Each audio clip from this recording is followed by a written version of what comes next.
ඊළඟට දෙවෙනි එක මරණ සංඥාව. මරණය කියන කාරණාව. ඒ සංඥාව, ඒ හඳුනා ගැනීම යෙදීම. මරණ සංඥා භික්කවේ භාවිතා බාහුලී කතා මහප්පල හෝති මහානිසංස අමතෝගද අමත පරියෝසානාති ඉතිකෝ පණේතං උත්තං කිංචේතං පටිච්ච උත්තං.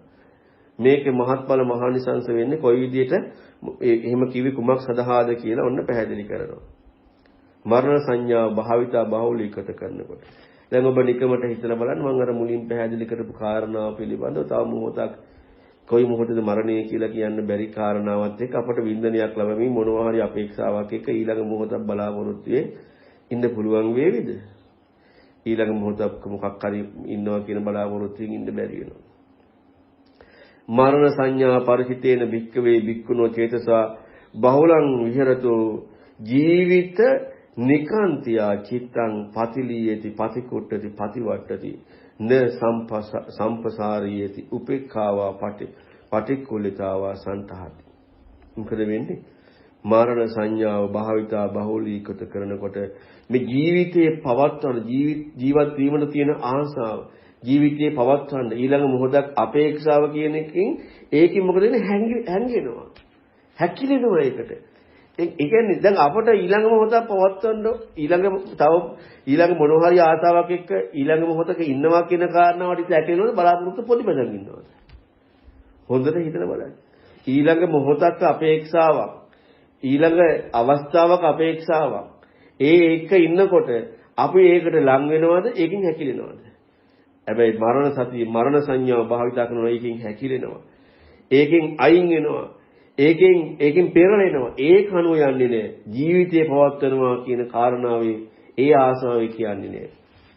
දැන් අපිට හොඳට හිතලා බලන්නකෝ මේ ජීවත් වෙනවා කියන එකත් එක්ක නෙමෙයි මේ සියලු කෙලෙස්. නැත්තම් මේ తాවකාලික වින්දනයක් ලබාවිද? ලබන්නේ නැහැ. ඒතකොට බලන්න කොච්චර අඥානකමක ජීවත් වීමද කියලා.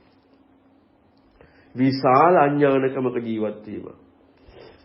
එතකොට උපේක්ෂාවෙත් පිළිනවා ඒ කියන්නේ පටික්කුලතාවකින් ජීවිතය පිළිබඳව ආසාව ජීවිතේ පවත්වන්න කියන මෙන්න මේ කාරණා දැන් බලන්න පටික්කුලතාවය.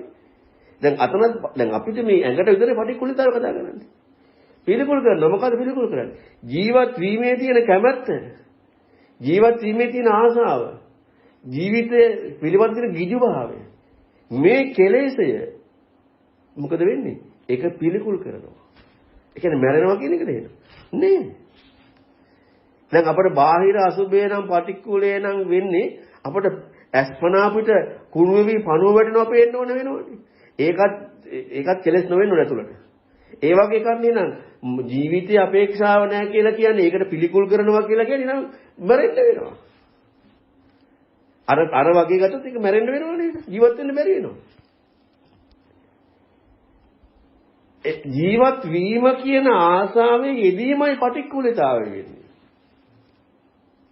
તો මරණය ලබා ගන්නවා කියන එක නෙමෙයි.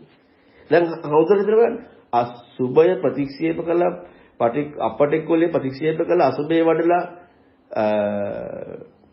පටික්කුලතාවය වැඩෙනකොට අපට වෙන කාරණාවක් එනවනම් වෙන කාරණාවක් එදිලා නම් අර කෙලෙසේ ප්‍රහාණයකින් හරට ගිහිල්ලා නැහැ නේද?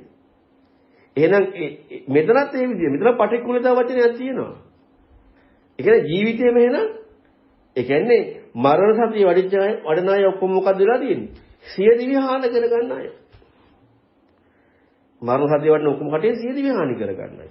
ඇයි දැන් අර ක්‍රමයට ගත්තොත් ඒකනේ කරන්න වෙන්නේ. ඒක නෙමෙයි මේ කියන්නේ. කෙලෙසේ ජීවිතේ පවත්වනවා කියන කෙලෙසේ අනිත් වගේ සුබයි හොඳයි කියන කෙලෙසේයි ඉක්මවන්නේ. මේකත් අර උපමාවම දෙනවා සේතාව භික්කවේ හරියට මහණෙනි කුකුල් පිහාටක් ගින්දරට ලං කරනකොට හැකිලෙනවා ඒකෙන් හැරෙනවා ප්‍රතික්ෂේප වෙලා යනවා ඒ වගේ තමයි මරණ සංඥාව භාවිතා කරද්දී ජීවත් වීමට තියෙන ආසාව ජීවිතයට යොමු වෙච්ච බව මෙන්න මේකට හැකිලෙනවා ඒ කෙලෙසේ ඒකට හැකිලෙනවා ඒතකොට බලාපොරොත්තු පොඩි බැඳගෙන නැහැ ඊළඟ ජීවිතය දැන් අපිට මේ මොහොත නැතුව ඊළඟ මොහොත මොන අපේක්ෂාවක්ද අන්නේ අපේක්ෂාව ඉක්මු වෙනවා. මේව අපේ ජීවිතේ හුරු වෙන්නට ඕනේ. උපේක්ෂාව ලැබනවා. අන්න උපේක්ෂාව ලැබනවා කියනකොට කෙලෙසේ ඉක්මුණා දැක්මේ කොනෙත් එක ලැබෙන උපේක්ෂාව අමතෝගද නේද? අන්න අමතෝකද.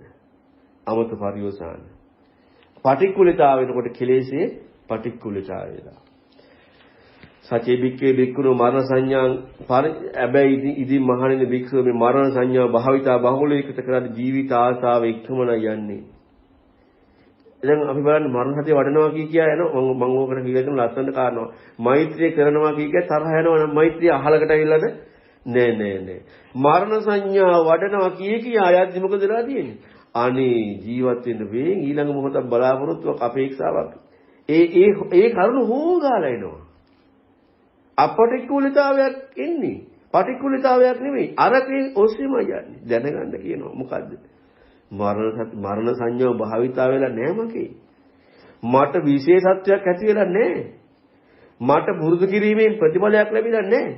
ඒක දැනගන්න කියනවා. මම අඥානියෙක් මෝඩයෙක් කියලා දැනගන්න කියනවා. අන්න ඒකම නුවණක් හැබැයි. අඥානියෙක් මෝඩයෙක් කියලා දැනගැනීමම නුවණ.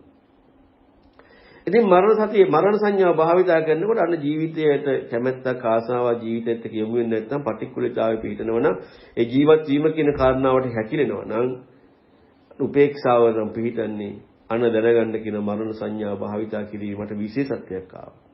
දැන් ජීවත් වීම කියන ඊළඟ මොහොතක ඊළඟ දෙයක් එක අපේක්ෂාවක් නැහැ. ඊළඟ දෙයක් එක ප්ලෑන් එකක් නැහැ. සැලසුමක් නැහැ. ඒ කියන්නේ ඒ විදිහට යන වැඩපිළිවෙලක් නැහැ. ඉන්නවා කියලා ගැනීමක් නැහැ. ඒ වගේම පුරුදු කිරීම ප්‍රතිඵලයක් ලැබුණා මේක නුවණයි කියනවා. මෙන්න මේ විදිහට මරණ සංඥා භාවිතා බහුලීකృత කරනකොට මේ ආනිසංශ තියෙනවා අමූර්තේ කරා යමු වෙනවා කියලා බුදුරණවහන්සේ දේශනා කරනවා. ඔක දෙවෙනි එක.